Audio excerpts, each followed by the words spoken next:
आपका स्वागत है विद्यार्थियों। और आज हम बात करने वाले हैं कक्षा 9वीं परीक्षा 2021-22 विषय मैथमेटिक्स गणित। तो बच्चों हम आज इसका संपूर्ण हल देखने वाले हैं बिल्कुल सरल भाषा में। तो आपको ये वीडियो आराम से लेकर अंत तक देखना है क्योंकि वीडियो आपके लिए बहुत ही हेल्पफुली होने वाला है। यदि आप इसका PDF डाउनलोड करना चाहते हैं तो बच्चों मैं आपको इसका लिंक डिस्क्रिप्शन बॉक्स में दे दूंगा और मैं आपको बता दूंगा कि आपको बीच में आपको इसका पासवर्ड दे दिया जाएगा जिससे आप इसका हल सहित PDF प्राप्त कर सकेंगे। तो बच्चों हम बिना देरी के वीडियो को स्टार्ट करते हैं। तो इसमें हमारा पहला प्रश्न है। इसमें हमें 6 विकल्प दिए। तो हमारा पहला प्रश्न है, दी गई आकृति में छायांकित भाग भिन्न के रूप में होगा। तो हमें जो आकृति दी गई उसमें कितने 4 भाग है और इसमें एक भाग गिरा हुआ है। तो इसका राइट आंसर क्या हो जाएगा? 1/4। ये छायांकित भाग क्या है? एक गिरा हुआ है, इसलिए 1/4 इसका बिल्कुल राइट आंसर हो जाएगा। इसी प्रकार हमारा प्रश्न क्रमांक दूसरा है, निम्नलिखित में कौन सी संख्या अपरिमेय? अपरिमेय संख्या आने जिसे अंश और हर के रूप में लिखा जा सके, आने बटे के रूप में लिखा जा सके, आने तो 1/2। जो हमें जो संख्या दी हुई है वो अंश व हर के रूप में नहीं लिखी, यानी वो अपरिमेय संख्या नहीं है। तो अपरिमेय संख्या कौन सी है? 1/2। तो इसका बिल्कुल राइट आंसर हो जाएगा सी वाला। प्रश्न क्रमांक तीसरा है, शून्य बहुपद की घात है तो परिभाषित नहीं है। तो आज मैं आपको बहुत ही बढ़िया एप्लीकेशन के बारे में बताने जा रहा हूं जो डेली हंट द्वारा बनाई गई है। इस साल डेली लर्न ने आई अचीव स्कॉलरशिप एग्जाम रखा है जिसमें पार्ट लेकर आप laptop, mobile phone, smart watch भी जीत सकते हैं। तो डिस्क्रिप्शन में दिए हुए लिंक पर क्लिक करके जल्दी से स्कॉलरशिप के लिए रजिस्ट्रेट कीजिए और पाइए 50 करोड़ रुपए की स्कॉलरशिप जीतने का मौका। इसकी सबसे बड़ी खूबी यह है कि पहली बार किसी ने बड़े शहरों के साथ साथ छोटे शहरों और ग्रामीण भागों तक क्वालिटी एजुकेशन पहुँचाने का निर्णय लिया है और यहाँ इंग्लिश के साथ साथ हिंदी माध्यम में भी पढ़ सकते हैं। डेली लर्न जल्दी ही अपना ऐप भी लाने वाला है जहाँ आपको live classes, study notes, test series and quizzes मिलेगी। तो आप वेट किसका कर रहे हैं? जाइए, लिंक डिस्क्रिप्शन में दिया रखा है और इनाम जीतिए। इसमें हमारा चौथा है, बिंदु -2, -3 किस चतुर्थांश में स्थित है? तो कितने 4 चतुर्थांश होते हैं। तो इसमें हमारा पहला चतुर्थांश कौन सा होता है? Plus minus. और द्वितीय कौन सा होता है? Minus plus. और तृतीय माइनस माइनस। और चतुर्थ प्लस प्लस। तो तृतीय चतुर्थांश में माइनस माइनस है तो इसका राइट आंसर क्या हो जाएगा? तृतीय चतुर्थांश। हमारा पांचवा है, ax plus by plus c बराबर 0 के रूप के समीकरण को कहते हैं। तो 2 चरों वाला रैखिक समीकरण, ठीक है। और हमारा छठवा है, यदि 3 या अधिक बिंदु एक ही रेखा पर स्थित हो तो वे कहलाते हैं, वो क्या कहलाते हैं? संरेख बिंदु कहलाते हैं। तो इसका बिल्कुल राइट आंसर हो जाएगा संरेख बिंदु। तो अब हमारे नेक्स्ट प्रश्न की ओर बढ़ेंगे हम। तो हमारा प्रश्न क्रमांक दूसरा है, हमें इसमें 7 खालिस्तान दिए हुए हैं। तो हमारा इसमें पहला है, 3/5 में 1/5 को घटाने पर खालिस्तान प्राप्त होगा। तो हम इसे देखेंगे, 3/5 माइनस 1/5। तो इसमें लघुत्तम कितना जाएगा? 5। 3 माइनस 1। तो इसका राइट आंसर कितना जाएगा? 2/5।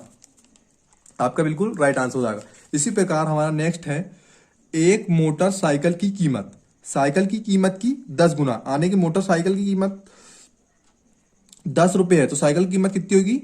1 रुपए होगी। यदि मोटरसाइकिल की कीमत 60,000 है तो साइकिल की कीमत होगी, तो साइकिल की कीमत कितनी? 6,000 होगी। तो हमें इसका आंसर निकालने के लिए करना पड़ेगा हमें 60,000 बटे 10 कर दीजिए। 1 शून्य से 1 शून्य कट गया तो इसका आंसर कितना आ गया? 6,000। बिल्कुल आपका राइट आंसर हो जाएगा। इसी प्रकार हमारा तीसरा है,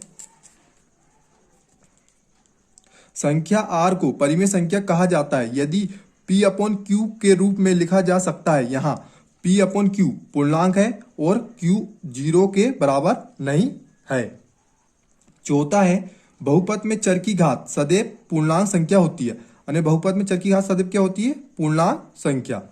इसी में हमारा पांचवा है, निर्देशांक तल में x अक्ष और y अक्ष के प्रतिच्छेद बिंदु खालिस्तान कहते हैं। आने जो x अक्ष और y अक्ष, जे कौन सा अक्ष हो गया?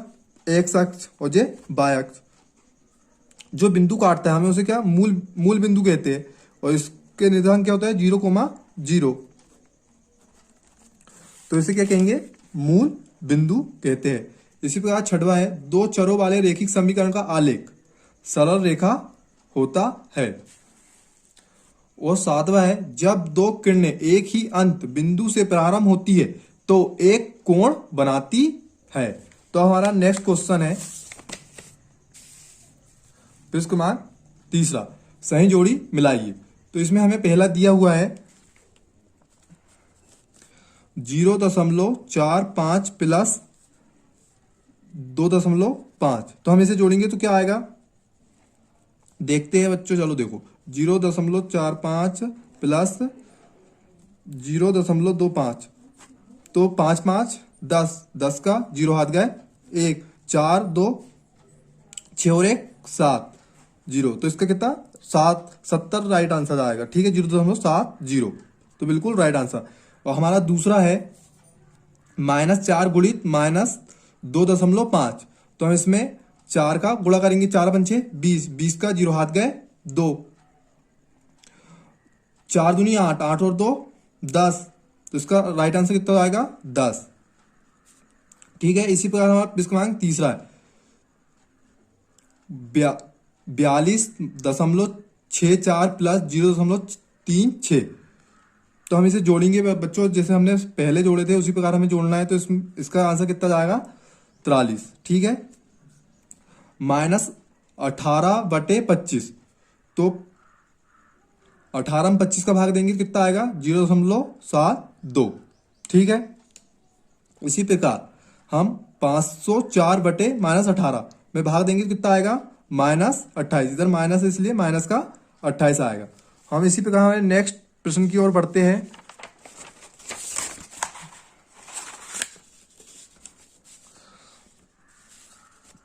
प्रश्न क्रमांक चौथा, एक शब्द वाक्य में उत्तर दीजिए। तो हमारा इसमें पहला है, मोहन के पास 157 रुपए तथा रेखा के पास 72 रुपए है, तो मोहन के पास सरला से कितने रुपए अधिक है। तो हम क्या करेंगे 157 माइनस 72। तो 7 में से 2 गए 5 और 15 में से 7 गए 8। तो कितने रुपए अधिक है सरला से 85 रुपए अधिक है। ठीक है, इसी प्रकार हमारा प्रश्न क्रमांक दूसरा है, त्रिभुज एबीसी में बीसी आधार तथा एबी शीर्ष लंब है, तो त्रिभुज के क्षेत्रफल को सूत्र के रूप में व्यक्त कीजिए। यानी त्रिभुज का सूत्र हमें याद होना चाहिए। त्रिभुज का सूत्र क्या होता है क्षेत्रफल का 1/2 इंटू बीसी गुणित एबी। तो आपको ये याद कर लेना। ठीक है, इसी प्रकार तीसरा, सरगम आकृति किसे कहते हैं। तो वे आकृतियां जिनके आकार और माप समान हो, जिनके आकार और माप समान हो। ठीक है, इसी प्रकार हमारा चौथा है, यदि एक चतुर्भुज की सम्मुख भुजाएं का प्रत्येक युग बराबर हो तो उसे क्या कहेंगे। तो उसे क्या कहेंगे समांतर चतुर्भुज। पांचवा है, अधिक कोण के माप की पारास क्या होती है। 900 से 1800 के बीच होती है। छठवां है, यदि दो वृत्त परस्पर दो बिंदु पर प्रतिच्छेद करे तो उनके केंद्र उभयनिष्ठ जीवा के लंब समद्वि भाजक पर स्थिर होता है अथवा नहीं।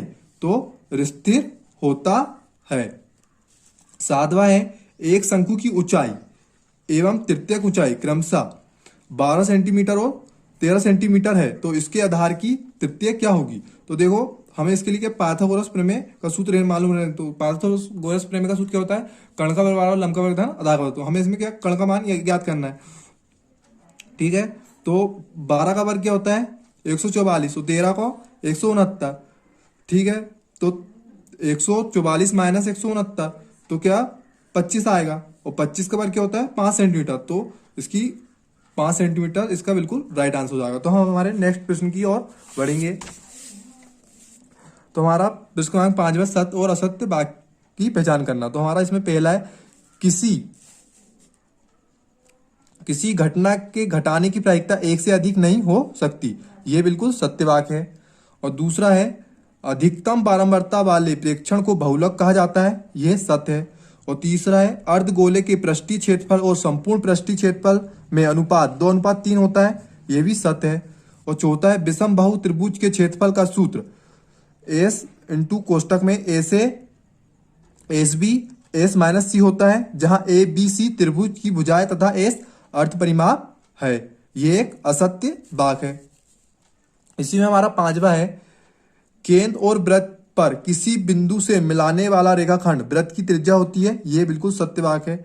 6वां है, एक ही आधार या बराबर आधारों वाले एक ही समांतर रेखाओं के बीच स्थित त्रिभुज क्षेत्रफल में बराबर होता है, ये एक सत्य है। तो ये हमारे वस्तुनिष्ठ प्रश्न हो चुके हैं। अगर आपका इन प्रश्नों के उत्तर देखना है तो आप इसकी लिंक डिस्क्रिप्शन बॉक्स में दी हुई है, जहां जाके आप इनका बिल्कुल सरल भाषा में बिल्कुल उत्तर और सटीक आंसर लिख सकते हैं और पूरे में से पूरे नंबर ले सकते हैं पेपर में। तो और पीडीएफ डाउनलोड करना है आपको तो उसकी लिंक भी डिस्क्रिप्शन बॉक्स में दी है। आप टेलीग्राम चैनल में ज्वाइन होके आपको बिल्कुल वहां पे आपको पीडीएफ प्राप्त हो जाएगा। Thank you for watching. अब मिलेंगे नेक्स्ट वीडियो में।